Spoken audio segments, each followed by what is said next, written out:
Hey guys, Elephant Cuber here, and today I'm going to be doing my first ever advice video. So, I feel like I'm qualified to talk on this topic because I personally had to work through this issue and I'm in a good place with it now. So, that issue is why you are not improving. So, there are many reasons for this, and I'm going to be going over all the main ones I could think of. And even though this is mainly cubing centric, you could apply this to other aspects of life, and at the end of the video, I'm going to be talking about how you can apply this to other fields. So the first reason is a lack of focus. So everyone says, oh, practice makes perfect, but that's not true. Practice makes permanent. Practicing might actually not be helping you if you're practicing the wrong things. Like, say you're practicing bad finger tricks or bad algs. Your practice will just make that permanent, and you won't be able to improve, and it will be much harder to break the habit. So you want to focus your practice on new algs and new finger tricks that are optimal. So you can do this by, there's many websites you can find, videos you can watch on how to finger trick things, what algs to use, what alg sets are best, stuff like that.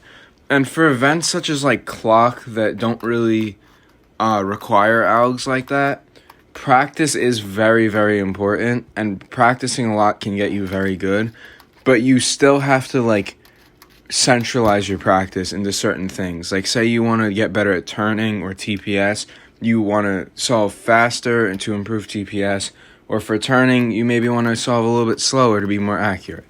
So the second reason is a lack of motivation. So there's not a lot of fixing this. If you're not motivated, you're not going to improve as much, and that's just a fact. So what I'd advise is honestly taking a break.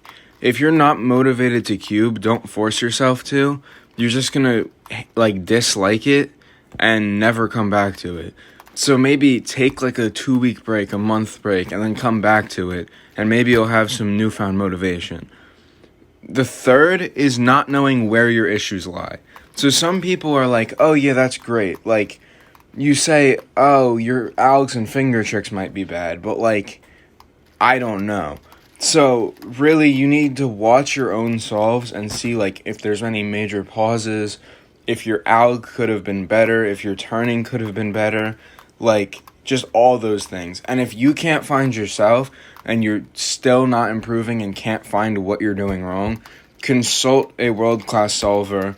A lot of people would be willing to look. I'm sure if you post on Reddit or something, maybe they're not world-class, but they might be better than you. And even if someone's equal to you, someone's opinion, another person's opinion, is always helpful. I've improved a lot at clock just by listening to people who are equal or even worse to me. So always just consult others, see if they can see what's wrong with your solves. And like I said, record your own solves and look at them and see if you can catch it yourself. So the fourth thing that might mess you up is not having confidence in yourself. So this is big in competition. If you are really good, able to podium, and it's just not happening, it's a confidence thing or just a nerves thing. You need to walk in there and believe that you can do it and not be stressed about what other people are getting or that you can't do it. You just need to think you can because you've put the practice in.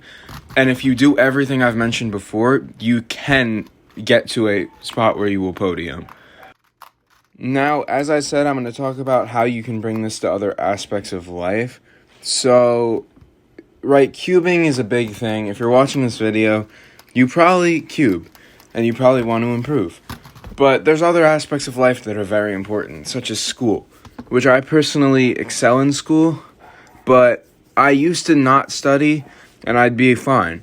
But then I went to a really difficult school that's advanced, and I had to learn how to study. And I did not know how, so it took me a while to learn. And what I realized is I didn't know how, so even me trying to study, reading through a textbook, it wasn't helping me. So what really helped me is sitting down and just figuring out, what I needed help with, and then just absolutely drilling through that thing. So say I'm not good at, a certain thing in chemistry. I just sit down and do every single problem in the book of that thing. And if I'm still struggling, that's where friends come in, that's where other people come in, that's where your teacher comes in. So you may not be good at studying. Like, I personally have ADHD, and it's just difficult for me to, like, sit down and just focus on something for a really long time. So group studying came in clutch for me. So just figure out what works for you. And, like, say you play an instrument, like, your practice, don't practice stuff that you're really, really good at already. Practice the areas of the song that you struggle with, and then you can play the full song and get better at the full thing. So it just, all aspects of life you can bring this in, and even sports and stuff. Like, you don't want to practice things that you're already good at, and you want to know, like, you need to centralize your focus. If you're practicing basketball and you're a point guard, there's no reason for you to, like, practice dunks and stuff. You want to practice, like, passing, dribbling, shooting, stuff like that, defense. So I hope you guys enjoyed this video, and if it was helpful and you want to see more advice videos, please like and comment down below what advice you'd want, and if you want me to, like, elaborate on anything here. Thank you.